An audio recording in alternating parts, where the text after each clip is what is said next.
Hey everyone, Judicial Watch President Tom Fitton here with our weekly update on social media. Thanks for joining us this week. As always, a lot to talk about. More abuse of the Constitution and the civil rights of Americans by the Pelosi Congress targeting Steve Bannon. I have some updates on the censorship attacks on yours truly and Judicial Watch.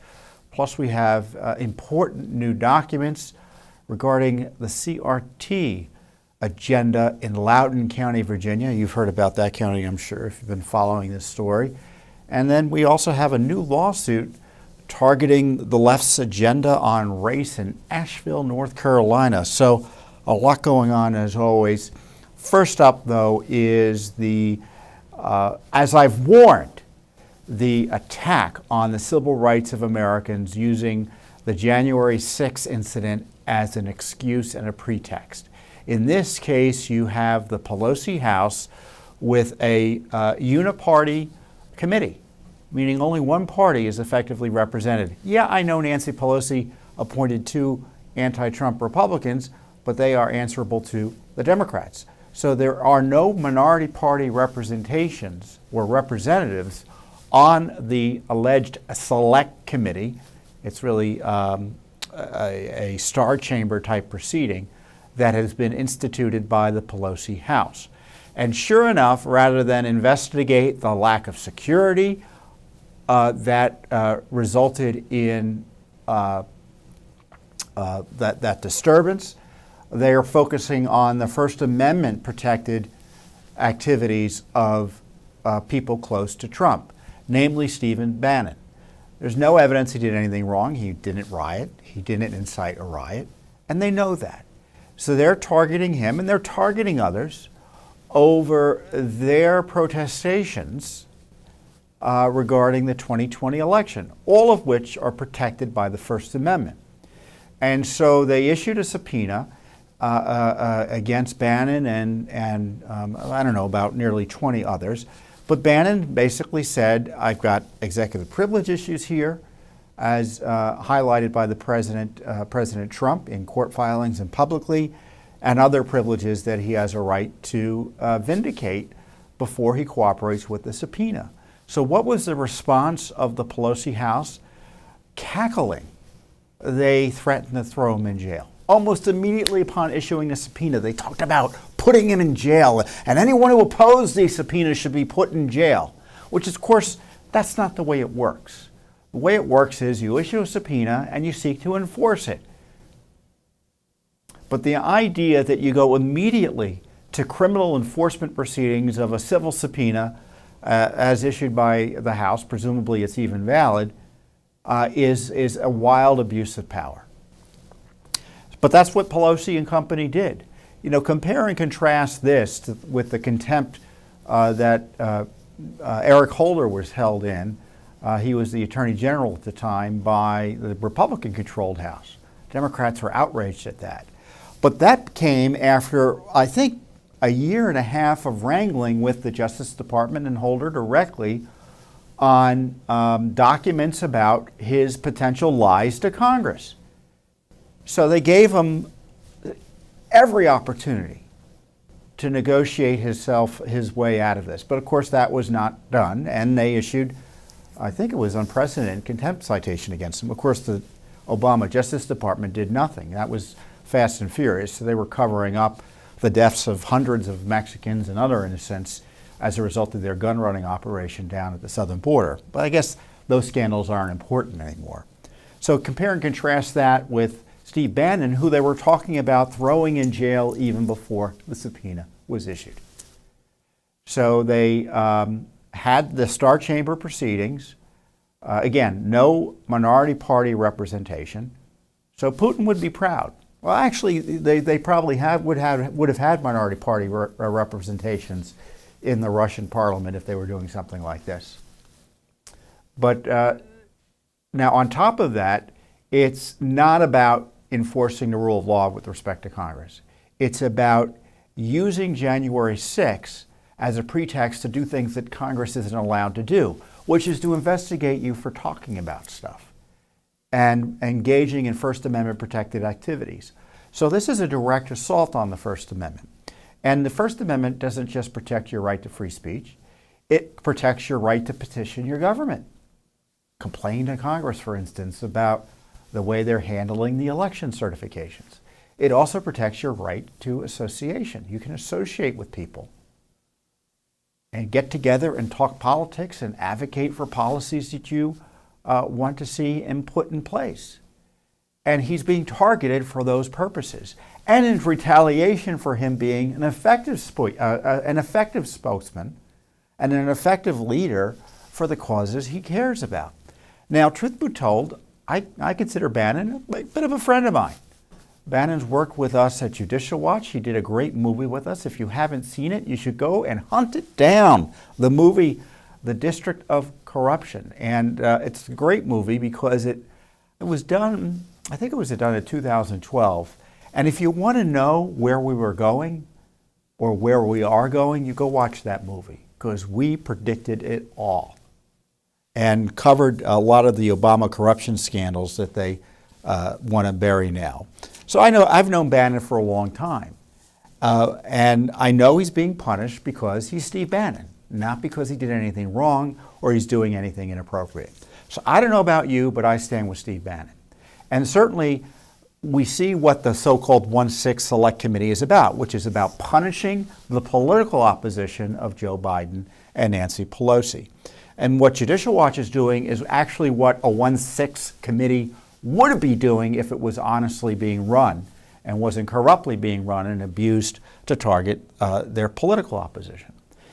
We are suing in federal court the Pelosi House for the 14,000 hours of videos about, again, the worst day in American history, but we can't get any videos from them. They say they're public, they're not even public records. And if they were, they're not important enough for the American people to see them. So they're lying when they talk about 1-6 because they pretend it's an important day for the purposes of targeting the free speech of Americans like you and me and Steve Bannon and President Trump and everyone else who rejects the liberal media narrative on the 2020 elections. But when it comes to being held accountable for what happened on 1-6, oh, it's not important. Judicial Watch sued to get records about what Nancy Pelosi was talking to General Milley about after 1-6, in terms of her and his, in my view, seditious, mutiny-like discussions about President Trump. It was Judicial Watch that sued to get the documents that we now have confirming how improper was the shooting death of Ashley Babbitt. We talked about this last week on this update. We found that the documents show there was no good reason to shoot Ashley Babbitt. She was unarmed. It looks like there were no warnings given. And the officer involved, Lieutenant Byrd, panicked and shot her. And that investigation's been mishandled, or that shooting's been treated quite differently, in my view, because she was a Trump supporter. The point is that we're in court about these issues. We have other documents about the 1-6 security issues in the city at that time that are going to be coming out soon. So we're doing all the heavy lifting that Congress, in theory, ought to be doing, and actually fighting in federal court Nancy Pelosi to get the truth about January 6th.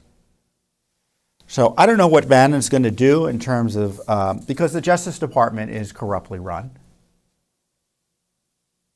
You know, Garland is directing, in my view, the Justice Department and the FBI to target President Trump's political opposition. Many have commented on the over-the-top prosecutions of some of those who were caught up in the 1-6 disturbances. I mean, we're not talking about people who physically assaulted police officers. We're talking about people who were in the Capitol, arguably were let in there by the police, quote, parading around, and they're being treated like terrorists. It's absurd. And having their comments and concerns about the election being used as justification to keep them in jail and put them in jail longer than they might otherwise be. So that's this Justice Department. So Bannon should be worried that the Justice Department's going to abuse him the way the Justice Department abused Donald Trump and Roger Stone and Carter Page and Michael Flynn and all the rest. And as you can see, they're targeting regular Americans with the targeting of parents who oppose CRT. As was discussed this week with Garland at these hearings, he's saying they're not targeting First Amendment speech, but when you read the memo and recognize how it came about, it's pretty clear what the goal was: to scare you and me and other honest Americans from raising questions about the racist communist CRT agenda. So that's today's Justice Department. And so the attack on Steve Bannon is outrageous in and of itself, but it's a part of the endemic corruption and abuse of power by the Biden administration and the deep state and Nancy Pelosi's House of Representatives to try to jail its political opposition. That's what's going on here. So we should all be worried. Well, next up, I want to give you an update on some of the social media censorship Judicial Watch has been suffering through. YouTube, once again, deleted another one of our videos. I'm not quite sure why. We're trying to figure it out. But it talked about the elections. And I know there's no good reason for that censorship to take place. So just so you know, if you're watching us on YouTube and you're worried you might miss videos that might otherwise be there because of YouTube censorship, YouTube, of course, is owned by Google. You can go to Rumble, you can go, which is also another video platform. You can go to our website, which has the videos as well. And we're on all the other alternative sites, such as Parler and Getter, Gettr, and places like that. So on top of that, I've been locked out of Twitter for 10 months. I had tweeted something about hydroxychloroquine, which was accurate, which I had tweeted repeatedly. And Twitter had actually specifically told us it was okay. It told me.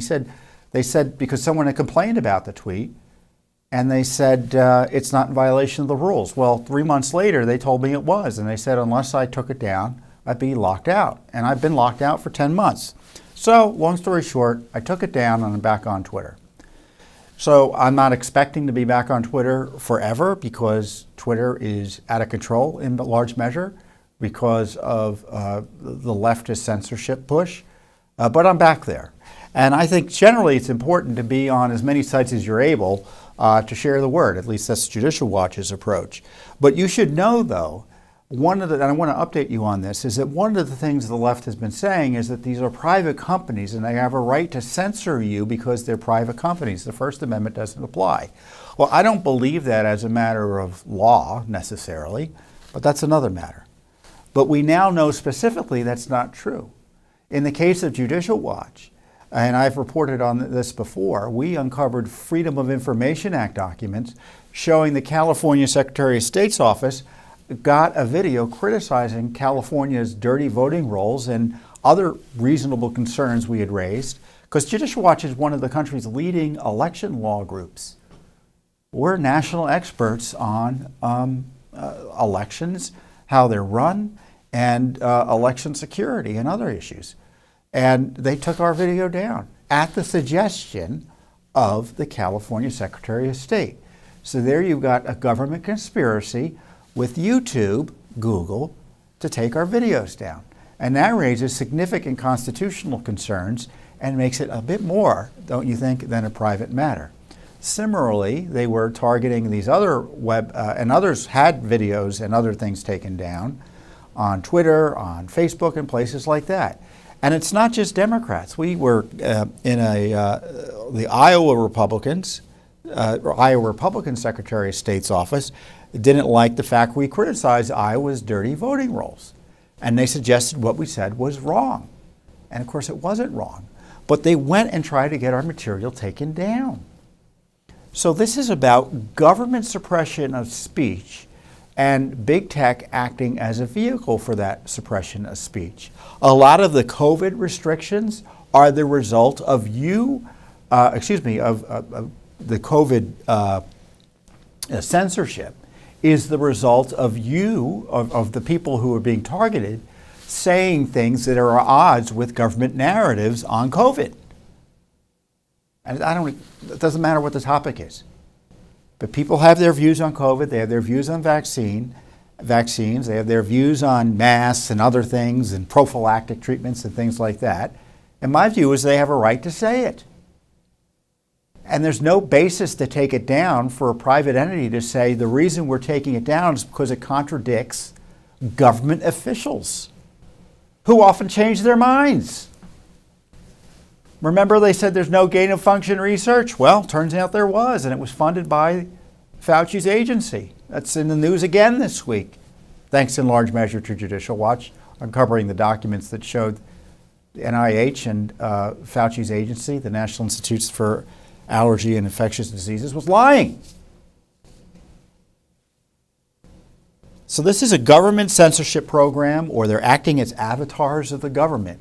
So I'm back on Twitter. Judicial Watch will be a bit more active on Twitter as well.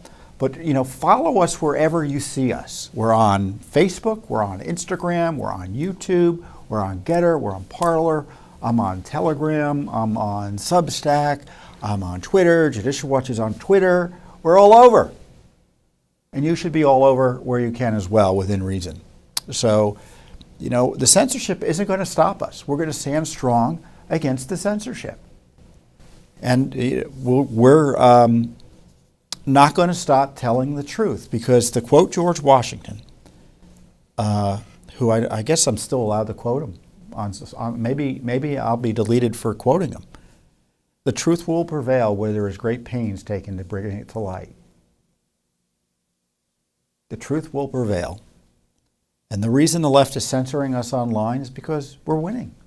Those of us who want to protect the Constitution, preserve the rule of law, and educate Americans, in the case of Judicial Watch, about what its government's up to, we're winning.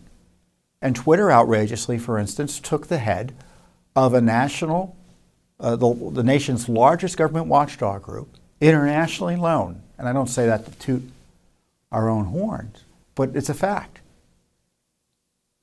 And they took me down because I said something that's true when they previously said it has been true. So these are dangerous times we're living in for free speech and the First Amendment. So as I said, it hasn't slowed Judicial Watch down.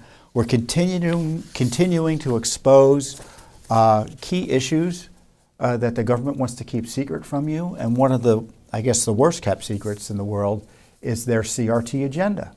You've got it going on, the critical race theory.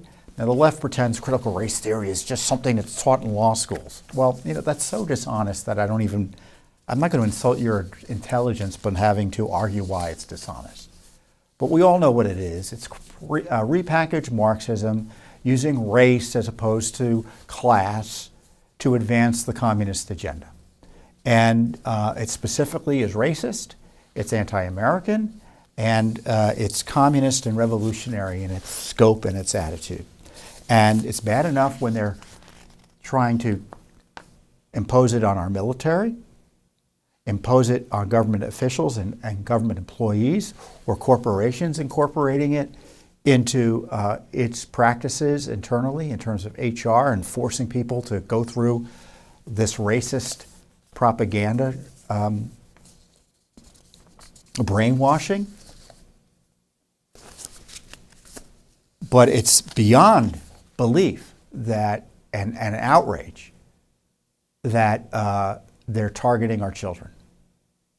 And they're lying about what they're doing. And Judicial Watch has the documents. And one of the counties, and it's this school district by school district fight. I think there are 14,000 school districts out there. And just because you live in, quote, a red state, it doesn't mean it ain't there already. Just because it's outlawed doesn't mean they're trying to rework words to make it seem like, well, we're not doing what's outlawed. So you always need to stand watch for your kids and your tax dollars. Accordingly, Loudoun County here in, I shouldn't say here in Virginia because this is in the District of Columbia, Loudoun County, Virginia has been the center of the storm in the CRT controversies. And largely because it's close to Washington, D.C., which has a lot of reporters, but also because the board out there has been really tenaciously or specifically dishonest in the way they've been handling it. Trying to shut people out, trying to shut parents out, blind assembling. They have an extremist transgender agenda out there, not only Loudoun County, but generally in Virginia. So that's been a big focus. And you may recall that the National Association of School Boards sent a letter to, it looks like the White House and the Justice Department, that got Merrick Garland to start sicking the FBI on the parents, or making it clear that the FBI would be watching what's going on at these school boards, trying to scare people off. And one of the incidents they used was a parent who was, I think, arrested at one of these Loudoun County school boards meetings because he got outraged because they were lying about a sexual assault involving his daughter of a boy who allegedly was wearing a skirt, went into the bathroom and assaulted her, raped her. They lied about that. And they were using his outrage as justification for the FBI to go after every parent, practically speaking, who's opposing this and exercising their God-given rights as Americans to go and voice their concerns about what their kids are being taught by public school teachers and public school officials who work for them to begin with. And the Judicial Watch has these documents from Loudoun County through the FOIA law in Virginia, the Virginia Freedom of Information Act. We got, I think, 3,500 documents, pages of documents. And they show coordinated efforts to advance critical race theory initiatives in Loudoun County. And it shows that they were being dishonest about it. Minority School Achievement Advisory Committee. This is some of the stuff we uncovered. Minority Student Achievement Advisory Committee. Their chair writes to the former director of equity in the school system there that she tweeted, "We will silence the opposition without realizing the firestorm my words," she tweeted, "We will silence the opposition without realizing the firestorm my words would cause. My intention was and is to have the voices in support of equity and education be heard and supported. And I was actually thinking, hopefully, those voices will eventually ring louder and drown out those against equity." So this is what they're talking about behind the scenes, drowning out those against equity. And equity isn't what you may think it means. Again, I won't insult your intelligence, but the shorthand is equity means that no matter what you bring to the table in terms of personal achievement or talent, the outcomes must be equal. That's communism. It's communism. It's not equality where everyone has an opportunity to achieve. Equity is government restrictions and making sure someone doesn't achieve too much. And if they do, they get pushed back.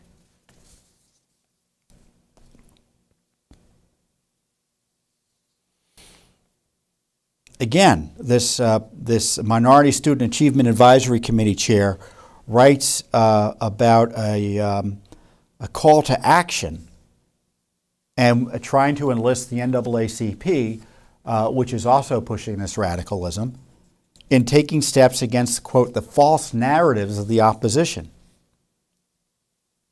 As you are aware, there's a lot of negativity and false narratives being circulated in the community and news regarding equity within Loudoun County Public Schools. I think it's best not to engage the opposition, but rather counter them and drown out their hateful rhetoric. Again, drown them out. These are parents they're talking about, objecting to their kids being told they're racist because of the color of their skin.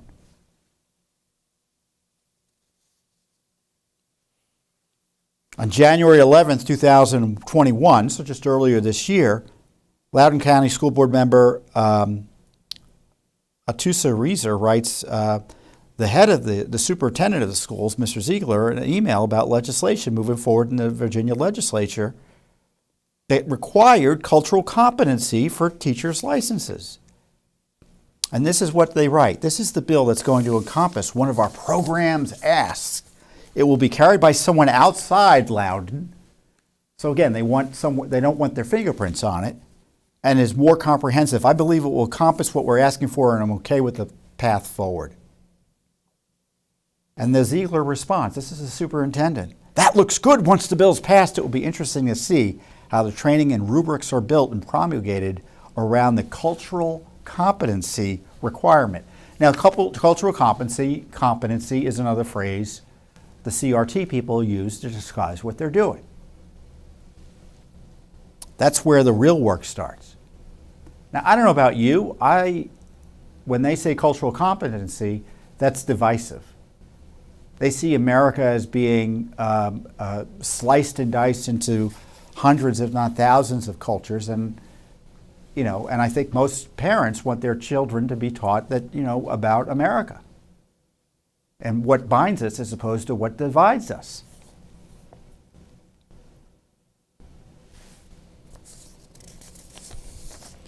There's some more here that I think is really interesting. So one of the big things is that they try to say that it's not CRT, it's called, as I said, again, they use these fake words, culturally responsive teaching. And this is how they describe culturally responsive teaching. And this is a professional development within the Loudoun County Public Schools. It asks employees to examine their own personal biases and how they might affect student instruction and interactions with the community. Concepts such as white supremacy and systemic racism are discussed during professional development. Loudoun County Public Schools has not adopted critical race theory as a framework for staff to adhere to. How anyone could write that sentence after they write that sentence right after they describe what critical race theory is, and they say they're not teaching it, when in fact they are, requiring teachers to go through it.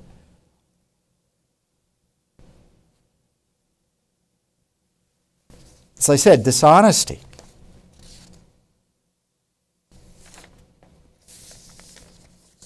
They call it culturally responsive instruction, and in fact, they're describing critical race theory. It's one in the same. And it goes on and on and on. Race equity, all sorts of things. And of course, this is just the tip of the iceberg. Because as I said, there are 14,000 school districts, more or less. I know, I'm hoping I'm right on that number, but there's a lot, right? And it shows these documents, they're obsessed with pushing this agenda.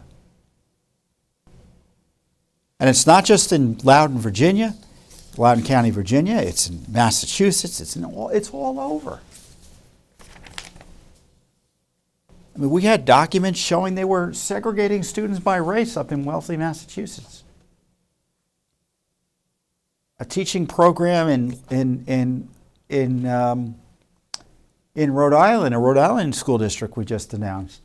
We got the documents. They talked about you should be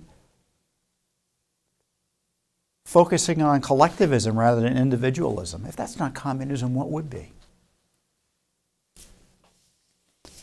So Judicial Watch has lawsuits in court, FOIAs. We're on top of it, the CRT agenda. We're on top of it. I mean, our republic is under assault here in Washington, D.C., and which is bad enough. It's at the border, which is bad enough.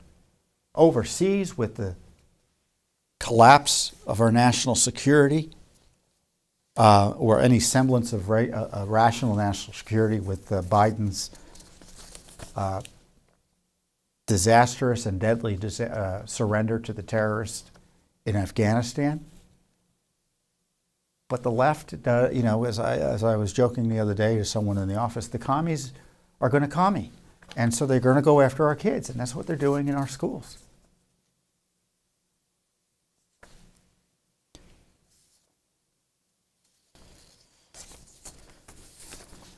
So, on top of that, well, I should say, in addition, we've talked about critical race theory kind of incorporates racism while complaining about racism. And now it may seem outrageous to you as someone who's not a communist or not a Marxist, but there's an internal logic to it. Because when you see as everyone who isn't your color as being an oppressor, you feel empowered to target them and attack them just based on the color of their skin. That's the way the CRT is moving. And it leads to all sorts of outrageous and illegal activities because we have 50, 60 years of anti-discrimination laws incorporated in federal and state law. and enshrined in our Constitution. It goes back to the days of the Civil War and to the beginning of our country, the founding of our nation, that require everyone to be treated as individual citizens and not be left behind by the law. It's called the equal protection of the law. And they want to upend that. They want to provide special benefits, use tax money and government to segregate people by race again. This is the left pushing it. This is left-wing racism. And they do it under the guise of anti-racism. So it's anti-racist racism. It may be oxymoronic, but that's what they're up to. We just filed a federal civil rights lawsuit in Asheville, North Carolina, against Asheville, North Carolina, over a racist scholarship program. This is a discriminatory scholarship program. We filed the lawsuit on behalf of a North Carolina citizens group whose members include high school students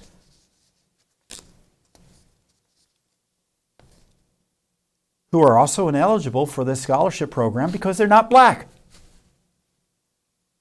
The plaintiff in the lawsuit, our friends at the WNC, Western North Carolina Citizens for Equality, Inc., is suing the city of Asheville's city manager in their official capacity and the Asheville City Schools Foundation and its director regarding the city's establishment of this racially discriminatory scholarship program.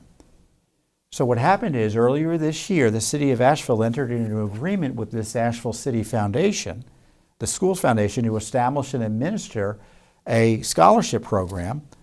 It's called the City of Asheville Scholarship Fund. And according to the agreement, it's to be awarded in perpetuity to black high school students within Asheville City Schools, with special consideration given for black students pursuing a career in education. So they could have said, we're giving it to disadvantaged students or economically disadvantaged students and help people who deserve to be helped. But the idea that you would only help someone using tax dollars based on their race is anathema to our system of laws. And as we argue in the lawsuit, it's a violation of the Equal Protection Clause of the 14th Amendment to the U.S. Constitution, and a violation of our client's fundamental rights to equal protection under the law and freedom from racial discrimination under the North Carolina Constitution, which explicitly outlaws discrimination on the basis of race. I mean, the donation, I think, was over nearly $500,000. What was the amount here? Yeah, $474,000, tax dollars.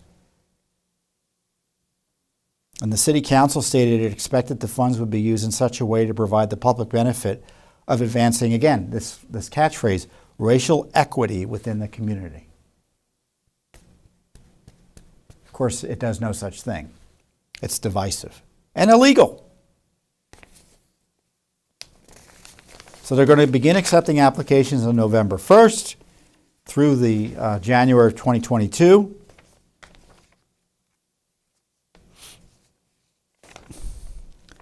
And it looks like they started giving them out, as I said, earlier this year. So we're asking the court to declare the scholarship program is that it's in violation of the North Carolina Constitution and the U.S. Constitution. And it also is in violation of federal civil rights laws. It's called the Ku Klux Klan law. So we're doing civil rights litigation in North Carolina that the left is against. I shouldn't say the left here. I don't even know what Asheville's politics are, but this is the sort of stuff that's being pushed throughout the country by the radical left. It is illegal to discriminate on the basis of race. I can't believe I have to say that in this day and age. It's illegal to discriminate on the basis of race. And setting up a blacks-only scholarship is widely unconstitutional. And this is a simple lawsuit. It seeks to ensure that no kid in Asheville, no high school student in Asheville is denied an educational scholarship opportunity because of their race. And this is why I love Judicial Watch, because this I hope it's not going on all over the place, but I suspect it's going on in many more places. than we care to admit to. Well, you saw this at the federal level where the Biden administration was trying to restrict a loan program, at least initially, to only black farmers, specifically on the basis of race. I mean, the courts threw that out in a heartbeat, so we'll see what the federal court does here. So CRT is a big issue. We're front and center on it, and we do it with your support, and I encourage you to support Judicial Watch. You can support us at judicialwatch.org, judicialwatch.org. If you don't support us financially, in the least, I ask you to share the information, because this is highly educational and highly valuable to American citizens to know about. Because unless people know about what's going on, our Constitution and our Republican form of government will continue to be at risk. So with that, I thank you, and I'll see you here next time on the Judicial Watch Weekly Update.